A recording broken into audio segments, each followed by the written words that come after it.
నాకు సమాధానం కావాలి. మీ మనసులో ఏమనుకుంటున్నారో అది నాకు తెలియాలి. తన మనసులో ఏమీ లేదు.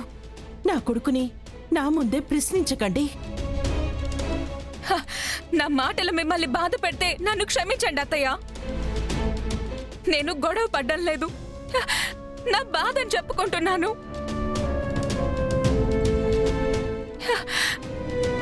మీరు నన్ను పెళ్లి చేసుకోబోతున్నారు. మనిద్దరం భార్య భర్తలమని నమ్మకంతో ఉన్నాను. అలాంటి నన్ను వదిలేసి మీరు దానికోసం వెళ్లారంటే ఏంటి అర్థం? అది తనేదో ప్రాబ్లంలో ఉందంటే. అది మీ ప్రాబ్లం కాదు కదా. మీకెందుకు అంత కన్సర్న్ దాని మీద? మీకింకా తన మీద ఇష్టం, ప్రేమ లాంటివేమన్నా ఉన్నాయా? చెప్పండి. ఉందని చెప్పరా గగన్, ఉందని చెప్పు.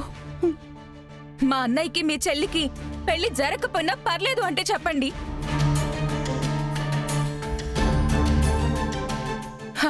మీ చెల్లి జీవితం ఏమైపోయినా పర్లేదు, మీకు ఆ భూమియే కావాలి అంటే చెప్పండి. మేము మీ జీవితంలో నుంచి తప్పుకుంటాం.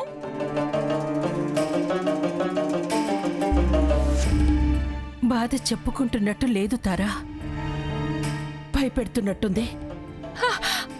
అయ్యో అత్తయ్య, మీకు అలా అనిపిస్తుందా? గగన్ గారు, మీకు కూడా అలానే అనిపిస్తుందా?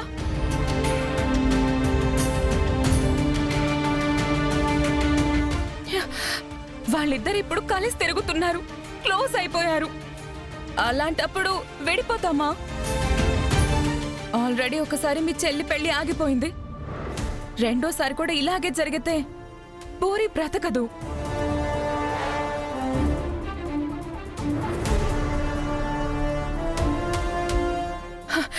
పూరి చచ్చినా పర్లేదు, మీకు ఆ భూమియే కావాలంటే చెప్పండి. తరా ప్లీజ్ ప్లీజ్, మాటి మాటికి ఆ విషయం గురించి మాట్లాడకండి.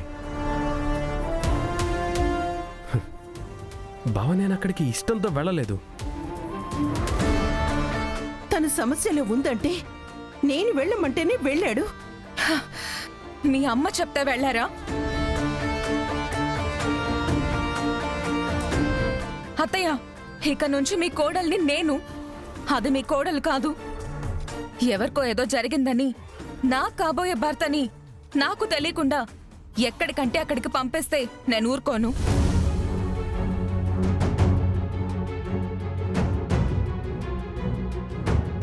అసలే నేను చాలా సెన్సిటివ్.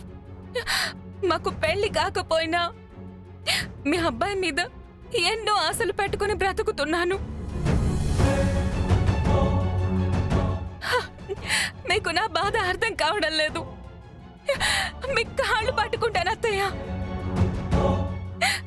నేను మీ అబ్బాయి లేకపోతే అస్సలు బతకలేను, చచ్చిపోతాను.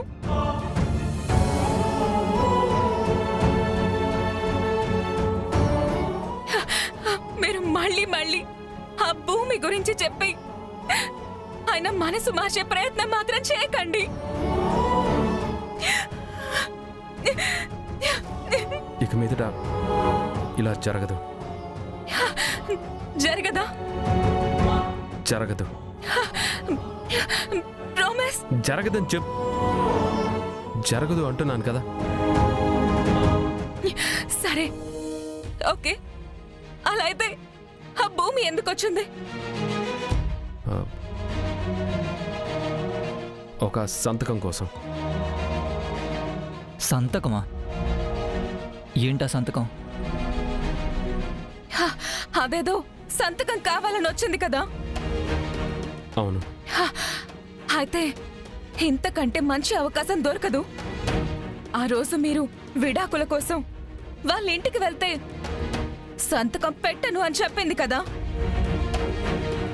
ఇప్పుడు మీ సంతకం దానికి అవసరమైంది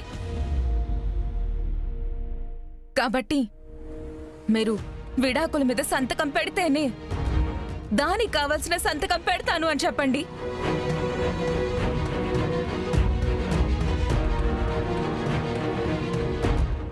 ప్రాబ్లం సాల్వ్ అయిపోతుంది. అంతే కదా అత్తయ్య? అన్నయ్య, వదిన చెప్పింది కరెక్ట్. భూమి చుట్టూ ఇప్పుడు మన చేతుల్లో ఉంది. దానికి నీ సంతకం కావాలంటే విడాకుల పత్రాల మీద సంతకం పెట్టమని చెప్పన్నయ్య. ఇంకా ఆలోచిస్తున్నారేంటి? విడాకుల పేపర్ల మీద సంతకాలు పెట్టించగలరు కదా. గగన్ గారు, హ? పెట్టిస్తాను బావగారు.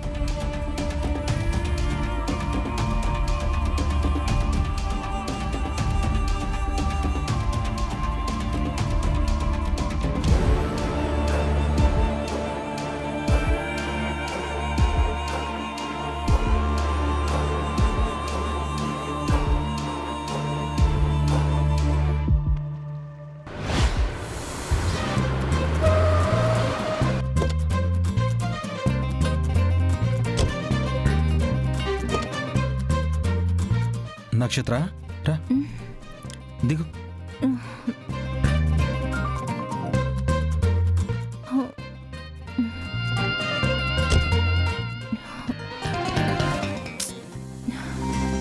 పద, ఇల్లు వచ్చింది. ఎక్కడున్నాం? ఇల్లు వచ్చింది నక్షత్ర, పద. ఇల్లెలా వస్తుంది? దానికి ఏమైనా కాళ్ళున్నాయా? అయ్యో, మనమే ఇంటి దగ్గరికి వచ్చాం. పద. అలా చెప్పు చెర్రీ. Good boy. పద. చెర్రీ, హ? ఇక్కడ దాకా తీసుకొచ్చి నన్ను నడిపిస్తావా? నా మీద ప్రేమ లేదా? ఎత్తుకో. ఓకే.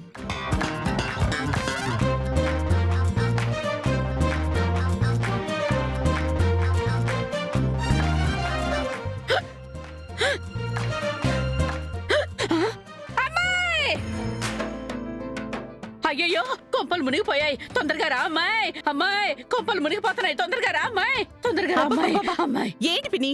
ఏ టైంలో చౌకసిన మేకలారుస్తున్నా? ఘోరం జరిగిపోయింది. కొంప మునిగిపోయింది అమ్మాయి. ఏం జరిగింది? ఎవరి కొంప మునిగింది? మన కొంపే. అదిగో అచ్చుడు అచ్చుడు.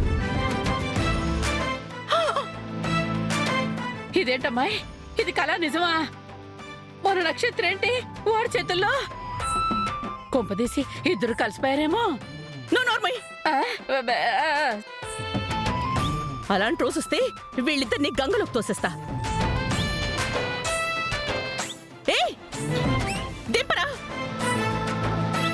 నేను దిగను. నక్షత్ర, చెర్రీ, నువ్వు దించొద్దు. లోపలికి వెళ్దాం పదం. నువ్వేనా ఇలా మాట్లాడుతుంది? బేబీ దిగు. తప్పేంటి మమ్మీ? తను నా హాట్ హబ్బీ. నేను తన స్వీట్ వైఫ్ని. నా మొగుడు నన్ను ఎత్తుకోవడం తప్ప? అబ్బో,